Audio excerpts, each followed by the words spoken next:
Billiard. I got so much motherfucking design on right now. Break it down, bring it back, make it clap. I got 3 old thoughts, new block, where that thing. Bitches on my line, and you know they come strapped, hold up. Perkenalkan, nama saya Siska Kanina Siburian, NPM 218700011 dari Prodi Biologi Fakultas Sains dan Teknologi.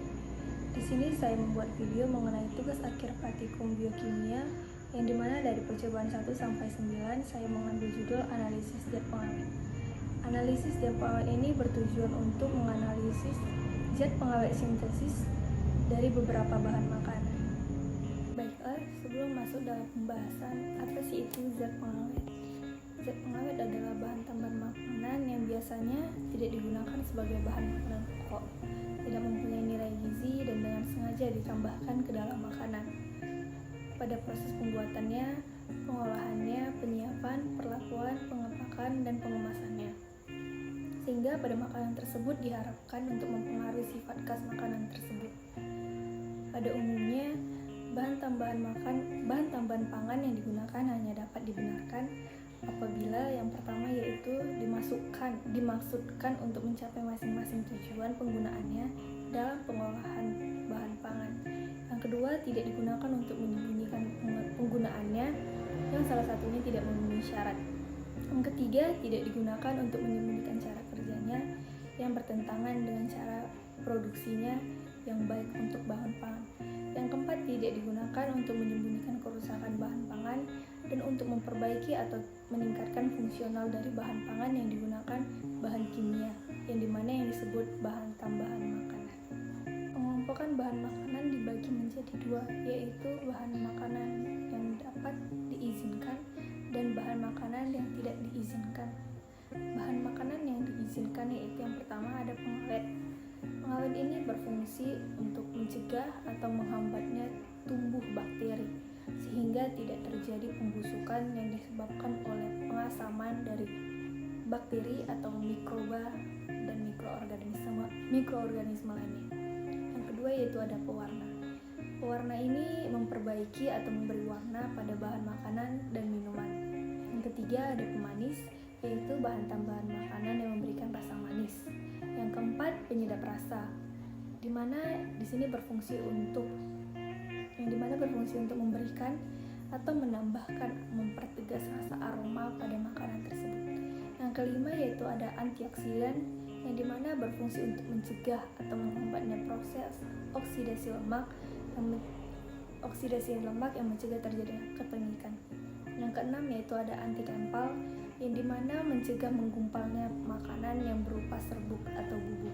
Yang ketujuh yaitu ada pengatur keasaman, yang dimana di sini untuk mencegah pengasaman dan menetralkan dan mempertahankan derajat keasamannya pada bahan makanan tersebut.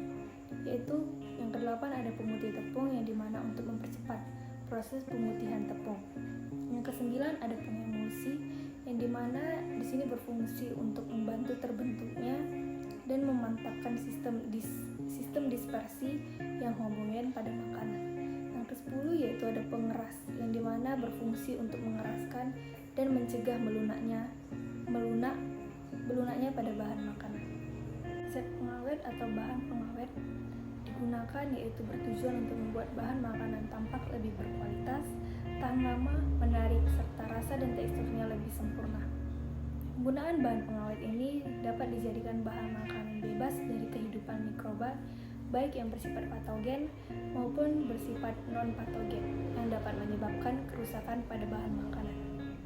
Apabila pemakaian bahan pengawet tidak diatur dan tidak diawasi, kemungkinan besar akan menimbulkan suatu permasalahan, terutama bagi konsumennya atau bagi pengonsumsinya.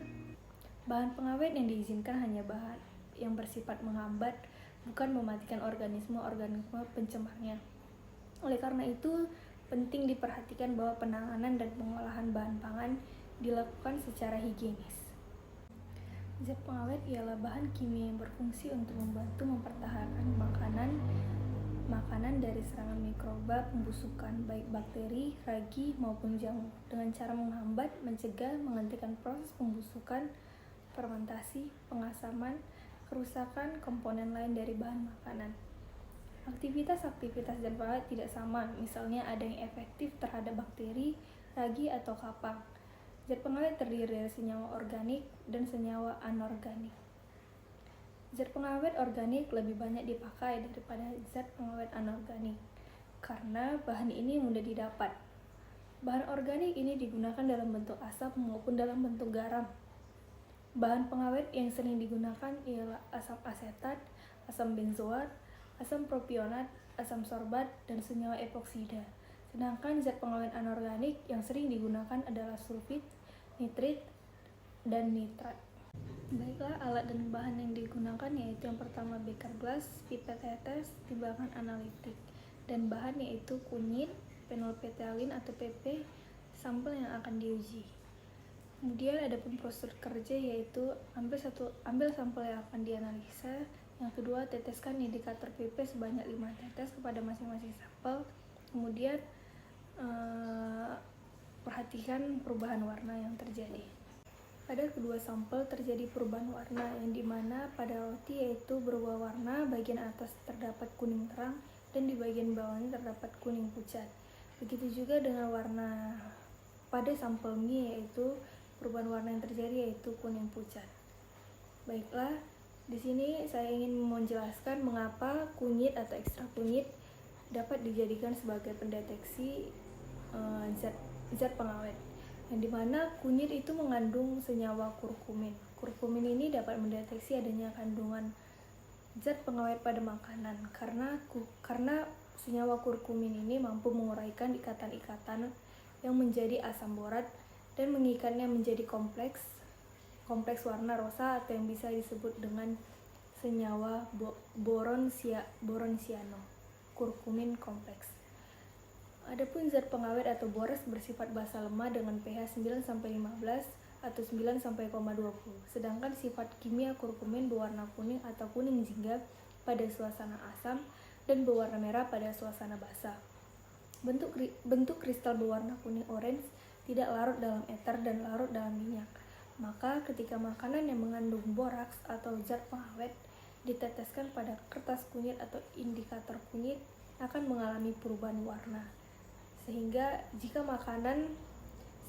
makanan yang berubah warna ketika diteteskan pada ekstrak kunyit, maka makanan itu mengandung zat pengawet.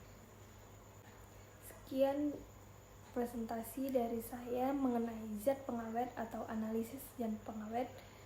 Jika ada perkataan yang salah, saya minta maaf. Terima kasih.